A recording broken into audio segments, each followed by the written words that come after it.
You know that feeling when you open your banking app, see a bigger number than last month, and immediately feel responsible?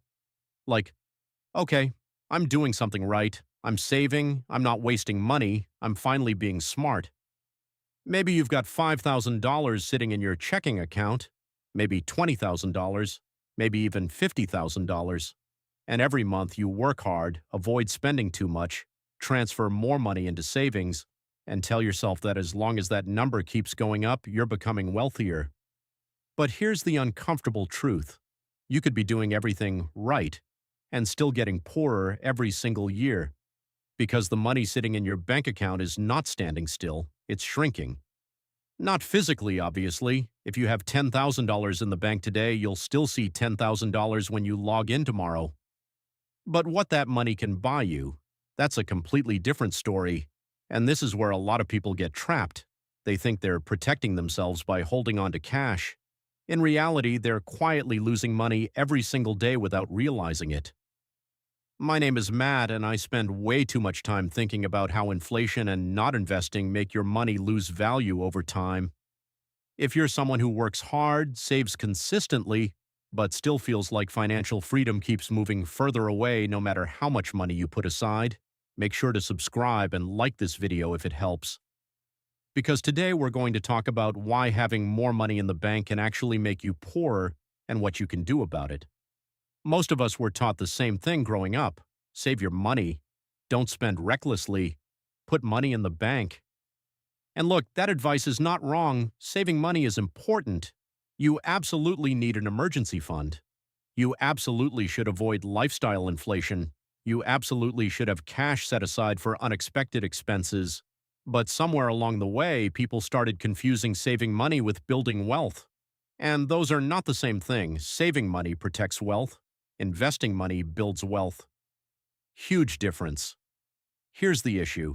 If all your money does is sit in a checking account earning basically nothing, inflation is slowly eating away at its value every year.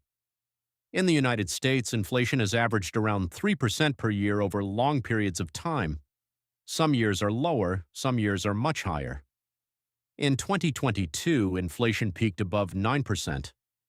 That means if you had $10,000 sitting in a bank account earning 0.01% interest, you effectively lost around $900 in purchasing power in 1 year. Even though your bank balance technically went up by maybe $1, that's insane. Imagine if someone walked into your house once a year and took 3% to 9% of everything you owned. People would lose their minds. But when inflation does it quietly, invisibly, through the cost of groceries, rent, gas, healthcare, insurance, and housing, most people barely notice. This is what the majority of people don't realize. The danger isn't that your money disappears. The danger is that your money stays exactly where it is while the world around it gets more expensive. Let's make this real. Say you have $50,000 sitting in a traditional savings account earning 0.1% interest. At the end of the year, you earn about $50. Sounds fine. Free money, right? Except if inflation is 3%, the cost of everything you buy increased by about $1,500. So even though your account balance says $50,050, the real value of your money is closer to $48,500. You lost purchasing power.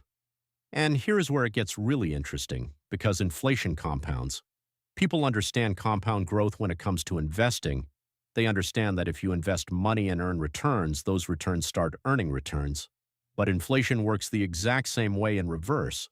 If inflation averages 3% per year, then after 10 years, something that costs $100 today will cost about $134. After 20 years, it costs about $181. After 30 years, it costs around $243. So if you keep $100,000 sitting in cash for 30 years, what that money can buy you is basically cut in half. That's the part people miss. They see the numbers staying the same and think they're safe, but in reality, they're moving backwards. Now maybe you're thinking, okay, I get it. Inflation is bad, but cash feels safe. And honestly, you're not wrong. Cash does feel safe because it's predictable. You can see it, you can touch it, you know it's there. The stock market feels scary because it moves up and down. You might invest $10,000 and see it drop to $9,200 a month later, and psychologically that feels painful. There's actually a reason for this. Behavioral economists call it loss aversion. Studies have shown that people feel the pain of losing money about twice as strongly as they feel the pleasure of gaining the same amount. Losing $1,000 feels worse than gaining $1,000 feels good. So even if keeping cash is mathematically worse over the long term, emotionally it feels safer in the short term, and that's why people do it. Because the losses from inflation are invisible. You don't log into your bank app and see a notification that says, "Congratulations, due to inflation, your purchasing power dropped by $12 today." But if your investments drop 5% in a week, you see it immediately. It feels real. This is why so many people stay stuck. They choose the option that feels safer emotionally, even when it's riskier financially. Here's the thing. Most people think investing is risky, but for long-term goals, not investing is usually much riskier. Let's say two people each have $500 a month to work with. Person A saves that money in a bank account for 30 years. Person B invests that money into a low-cost index fund averaging 8% annually.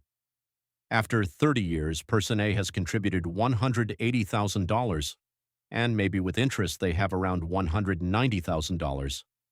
Person B also contributed $180,000. But because of compound growth, they end up with around $745,000. That is a difference of more than $500,000 from the exact same amount of money.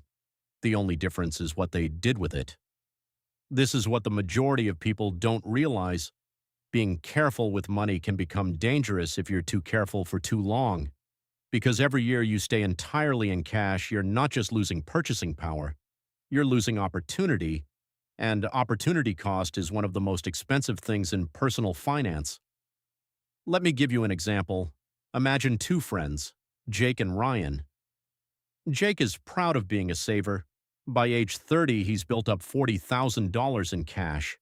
It's sitting in his bank account because he doesn't trust the stock market. Ryan has the same $40,000, but he invests most of it. He keeps 6 months of expenses in cash and invests the rest into broad market index funds. Then a recession hits. The market drops 25%. Jake feels smart. He says, "See, this is why I never invest." Ryan feels terrible. He watches his portfolio fall. He starts questioning everything, but he keeps investing. 5 years later, the market has recovered and grown. Ryan's investments are worth significantly more than before. Jake still has roughly the same amount of money sitting in cash, and here is where it gets really interesting. Jake feels safer the entire time. Ryan feels more stressed, but Ryan ends up wealthier because personal finance is weird like that. Sometimes the option that feels worse emotionally is the better decision mathematically. Now let's talk about something nobody really says out loud. Banks love when you leave large amounts of money sitting in low-interest accounts because they take your deposits, lend them out, invest them, and make far more from your money than they pay you. You might be earning 0.1%. Meanwhile, they're lending that money out at 6%, 8%, or more. That spread is how they make money. And look, banks are useful. You need a bank account. You need liquidity. You need easy access to cash. But your bank account should be a tool, not your entire financial strategy. Because if your money is only sitting there, you're basically letting inflation win by default. This is where people swing too far in the other direction. They hear videos like this and think, "Okay, I need to invest every dollar immediately." No, that's not smart either. Cash still matters. You need an emergency fund. You need money for short-term expenses. You need a buffer for peace of mind.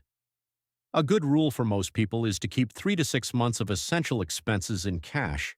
If your monthly expenses are $3,000, that means keeping somewhere between $9,000 and $18,000 in a high-yield savings account.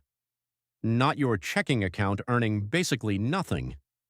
A high-yield savings account might earn 4% instead of 0.01%.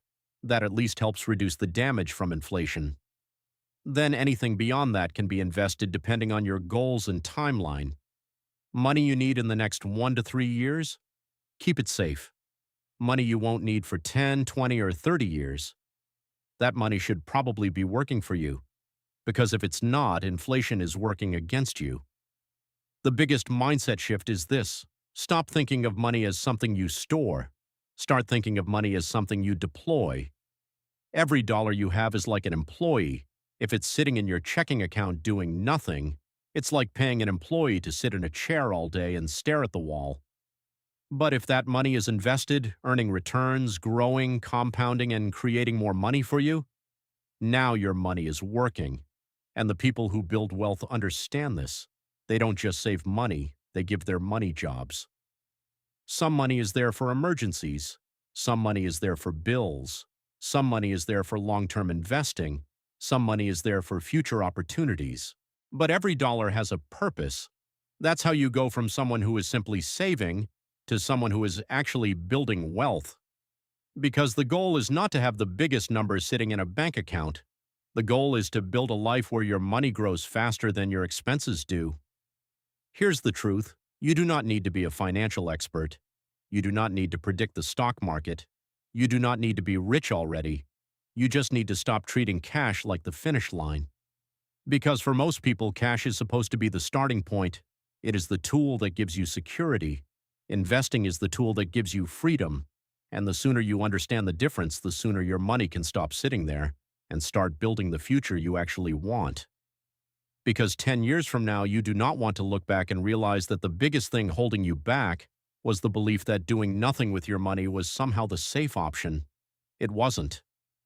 And if this video made you think differently about the way you save, invest, or manage your money, hit the like button, subscribe, and let me know in the comments. What is one thing you could do this week to make your money work harder for you? Because small changes today can completely change where you end up financially later.